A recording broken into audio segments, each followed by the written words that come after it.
grand nombre de terroristes et déjouent leurs tentatives d'infiltration.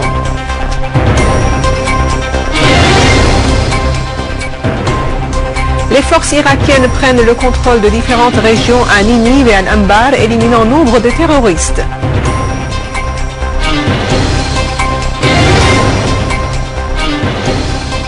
Erdogan entre le soutien du terrorisme à l'étranger et la politique de corruption et de répression à l'intérieur.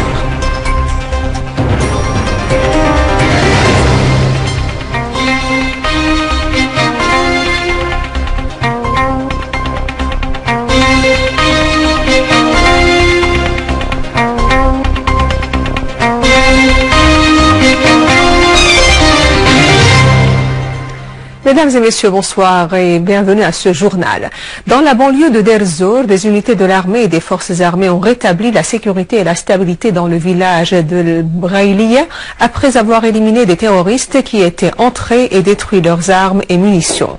D'autres unités de l'armée ont détruit des repères des terroristes de Daesh à Al-Mraya, aux alentours de Jofra al-Houeja, tuant et blessant nombre parmi eux. Parmi les terroristes tués, Mansour Jaber, Salman et Abd Salam Mar'i. Dans la banlieue d'Idlib, des unités de l'armée ont éliminé dans une embuscade des membres d'un groupe terroriste dans les environs de Tal Salmo. Parmi les terroristes tués, Qusay Khiari et Saddam Khiari. À Palmyre, dans la banlieue de Homs, les autorités compétentes ont désamorcé un certain nombre de charges explosives improvisées et une ceinture d'explosifs prête à exploser dans un des parcs de la ville.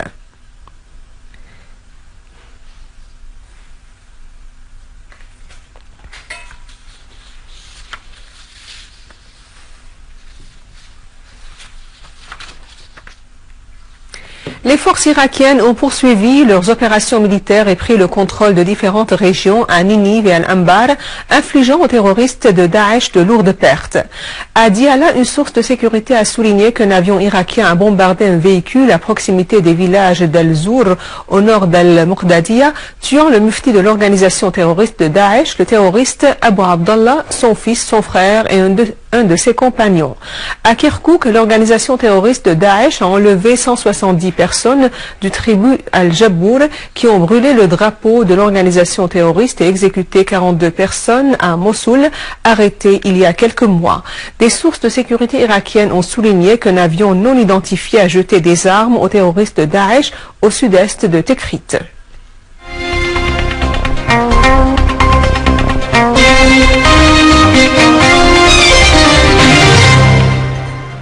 Des dizaines de Bahrainis ont manifesté à Manama pour protester contre le maintien en détention par les autorités au pouvoir de Ali Salman, secrétaire général de l'association de l'opposition Al-Wifaq.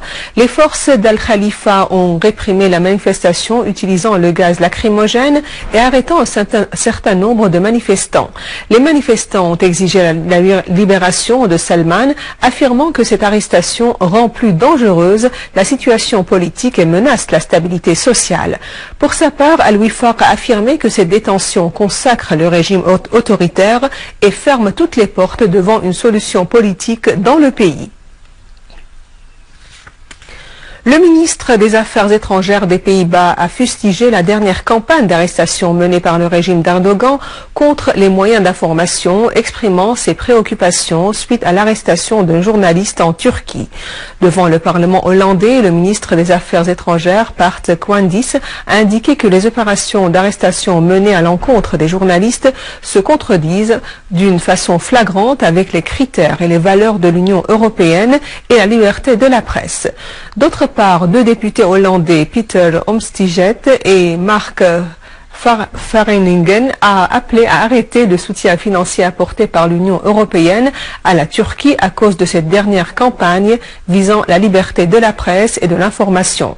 Dans le même contexte, le Canada a exprimé ses préoccupations suite à l'arrestation de journalistes en Turquie, affirmant que la liberté d'expression et l'indépendance des médias sont des éléments fondamentaux de toute démocratie.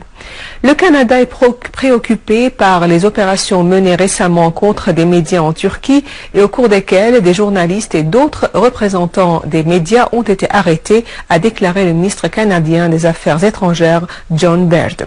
Ces mesures sont contraires aux engagements pris par la Turquie à l'égard de la défense des valeurs démocratiques ainsi que du respect des droits de l'homme et des libertés, a souligné M. Baird dans un communiqué. Et M. Baird de soutenir le Canada est fermement convaincu que la liberté d'expression ainsi que l'indépendance et la liberté des médias sont des éléments fondamentaux de toute démocratie. Dans ce sens, il a indiqué le chef de la diplomatie canadienne, le Canada appelle le gouvernement turc et le président Recep Tayyip Erdogan à veiller à ce que le peuple turc puisse exercer ses droits démocratiques sans avoir à craindre des poursuites injustifiées. Le président turc Erdogan vit aujourd'hui dans un état de crainte de se voir traduit en justice pour la relation de son régime avec les organisations terroristes dans la région, en particulier l'organisation terroriste de l'État islamique Daesh, où il observe de près ce sultan ottoman, le dernier spectacle du soi-disant printemps arabe, et comment la Syrie trace sa fin et imposant au milieu politique au niveau mondial de faire une nouvelle révision de la situation dans la région.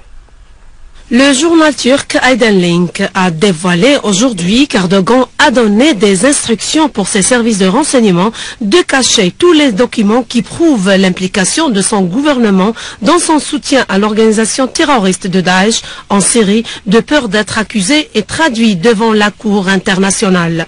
Le quotidien a rapporté que l'orientation des États-Unis d'Amérique et des pays de l'Occident à un règlement politique de la crise en Syrie et leur réalisation de la relation du gouvernement turc de la justice et du développement avec l'organisation terroriste de l'aile Daesh suscite les craintes d'Erdogan. Pour cette raison, il a demandé à son chef de service de renseignement de s'en débarrasser de tous les rapports et les documents qui peuvent être utilisés contre lui dans son appui au terrorisme en Syrie.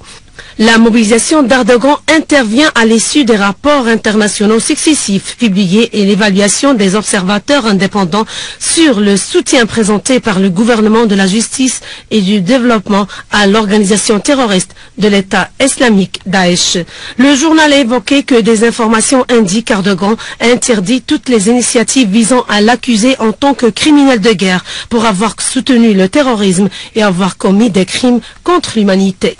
A signalé que le Conseil de sécurité avait publié un rapport stipulant que l'assistance en armes et en munitions fournie aux organisations terroristes en Syrie ont été envoyées via la Turquie, selon le comité des sanctions et de l'organisation d'Al-Qaïda auprès du Conseil de sécurité qui a enregistré des points importants concernant les armes présentées à Daesh et ce, conformément à un rapport préparé selon la résolution numéro 2170 approuvée par le Conseil de sécurité le 15 août 2014 en ce qui concerne des suggestions pour les menaces qui ont formé la relation entre l'organisation terroriste de Daesh, du Front Nusra et d'Al-Qaïda et les mesures qui vont être prises à ce sujet.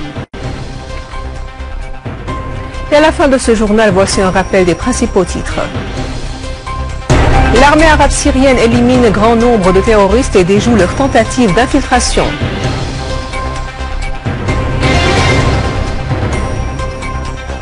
Les forces irakiennes prennent le contrôle de différentes régions à Ninive et Al-Anbar, éliminant nombre de terroristes.